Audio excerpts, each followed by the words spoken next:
Hello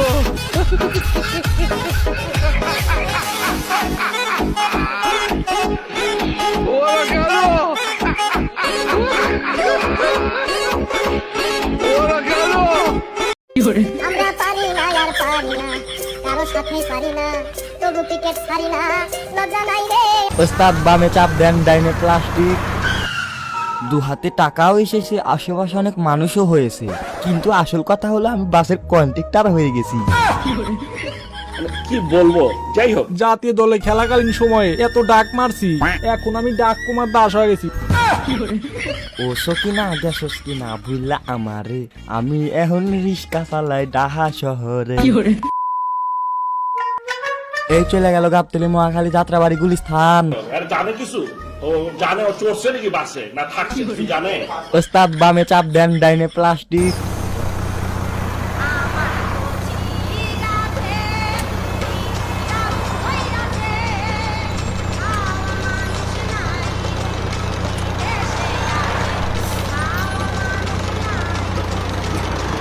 এই মুড়ির tin চাপাও চাপাও। ওস্তাদ ব্রেক ব্রেক। এই চলে গেল গাবতলী মহাখালী যাত্রাবাড়ি গুলিস্থান। বড় ভাই কই যাইবেন? ভাই গুলিস্তান যাউন যাইবো। সবাই আহেন আহেন, বাস পুরা ফাঁকা, উঠা পড়েন। ভাই আপনারে কেমন জানি চেনা চেনা লাগতেছে, ওই জানি দেখছি আপনারে। ও হ্যাঁ মনে পড়ছে, আপনি তো আমগরে বাংলাদেশের মায়ের দোয়া ক্রিকেট টিমের ক্যাপ্টেন ছিলেন। আপনার নাম ছিল কি জানো? সাকিব। ও হ্যাঁ মনে পড়ছে, সরুম আল হাসান। থুব্বু, সাকিব আল হাসান। তা ভাই আপনার এই অবস্থা কেমনে? Is this a joke? আমরা বাঙালিরা কত আশা করে আপনাদেরকে আমেরিকা পাঠাইলাম যে আপনারা এবারে টি-20 ট্রফিটা বাংলাদেশে নিয়ে আসবেন। আপনাদের দিকে পুরা বাংলাদেশ চায় আছে, আর আপনারা কিনা শেষমেশ করছেনটা কি? বাসে ড্রাইভারি করতেছেন। এত বছর ধরে চেষ্টা করলাম নিজেকে লুকিয়ে রাখার জন্য, কিন্তু পারলাম না। আপনাদের কারণে বাইরে আসতেই হলো। আমি হতাশ, খুবই হতাশ। হতাশ? কেন হতাশ? এই বাস চালাইতেছেন দেখে হেল্লাকে হতাশ?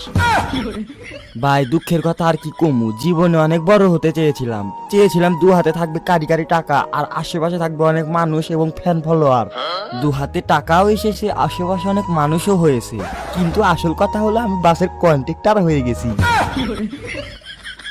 ভাই অনেক আশা নিয়ে গিয়েছিলাম আমেরিকাতে টি-20 ট্রফিটা আনবো বলে, কিন্তু প্রস্তুতি ম্যাচে আমেরিকা আমাদেরকে যেভাবে ভরে দিয়েছে সেটার জন্য আমরা মোটেও প্রস্তুত ছিলাম না। আমেরিকা থেকে হারার পরে দেশে ফিরে ক্রিকেটের চাকরিটাও চলে যায় এবং কারিগরি টাকাটাও হারিয়ে ফেলি। শেষমেশ কোনো রাস্তা না পেয়ে আমি আর পক্ষণ দা এই ব্যবসাটা বেছে নিয়েছি। মানে কি বলবো, যাই হোক। আসেন বাচ্চালন দেশি হাঁস ধরলেই 150 হাজারের মাল 150 ধৈরা জিতা লন। এই যে পাবলিক ভালো খান, ভালো খাইলে এদিকে আসেন, তাজা মাল ধরলেই 150। বড় ভাই এই যে হাঁস লন, যেটা ধরবেন ওটাই 150। এই হাঁসগুলা একদম আমার হাতে গড়া। লিটন কুমার দাস, লিটন কুমার দাস, আপনি হাঁসের ব্যবসা করতেছেন, ব্যাপারটা কি? ভাই দুঃখের কথা আর কি কমু, জাতীয় দলে খেলাকালীন সময়ে এত ডাক মারছি, ডাক মারতে মারতে এখন আমি ডাক কুমার দাস হয়ে গেছি। সবাই এখন আমার লিটন কুমার দাস কনে, এখন সবাই আমার লিটন কুমার ডাক করে ডাকে। ও সকিনা গেছস কিনা ভুললা আমারে, আমি এখন রিস্কা চালাই ডাহা শহরে। এই রিক্সা দাঁড়াও, যাবে? মামা জামু, কিন্তু অহন কিন্তু গরম পড়ছে, ভাড়া একটু বাড়ায়া দিতে হইব। আচ্ছা সমস্যা নাই, বাড়াই দিমুনি, কিন্তু তোমার দেখা চেনা চেনা লাগতেছে।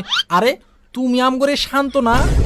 শান্ত কেন শান্ত? হঠাৎ করে তুমি রিক্সা চালাইতেছো, কাহিনী কি বাবা কও তো? ভাইজান দুঃখের কথা আর শুনতে চায় না, চলেন আপনারে নামায়া দেই। নামায় তো দিবা, কিন্তু বাবাজি তোমার এই অবস্থা কে? খান সাহেব আপনি তো মান সম্মান নিয়ে ক্রিকেট থেকে বাইর হইলেন, কিন্তু আমরা তো মান সম্মান নিয়ে ক্রিকেট থেকে বাইর হইতে পারলাম না। আমেরিকার মতো একটা বাচ্চা দলের লগে হারার পরে বাংলাদেশ আর আমগরে মাইনা নিতে পারে নাই। শেষমেশ আমগরে ক্রিকেট থেকে বরখাস্ত করে দিছে। অহন পেটের দায়ে রিস্কা চালায়া জীবন যাপন করতেছি। আমরা পারি না আর পারি না কারো সাথে পারি না তবু ক্রিকেট পারি না লজ্জা নাই রে। আমরা পারি না আর পারি না কারো সাথে পারি না তবু ক্রিকেট পারি না লজ্জা নাই রে। আমরা পারি না আর পারি না। আমরা হয়তো 2 দিন পরে জিতবো, আগে জিতলে কি ক্ষতি? হাতুড়ির তাল বাহানা বুঝলাম না রে একই রতি। হয়তো 2 দিন পরে জিতবো, আগে জিতলে কি ক্ষতি? হাতুড়ির তাল বাহানা বুঝলাম না রে একই রতি। অনিয়ম দুর্নীতি ক্রিকেট বোর্ডের মূলনীতি, অনিয়ম দুর্নীতি ক্রিকেট বোর্ডের মূলনীতি, পাপন কেন পথ ছাড়ে না রে আমরা পারি না আর পারি না, কারো সাথে পারি না তবু ক্রিকেট ছাড়ি না, লজ্জা নাই রে আমরা পারি না আর পারি না।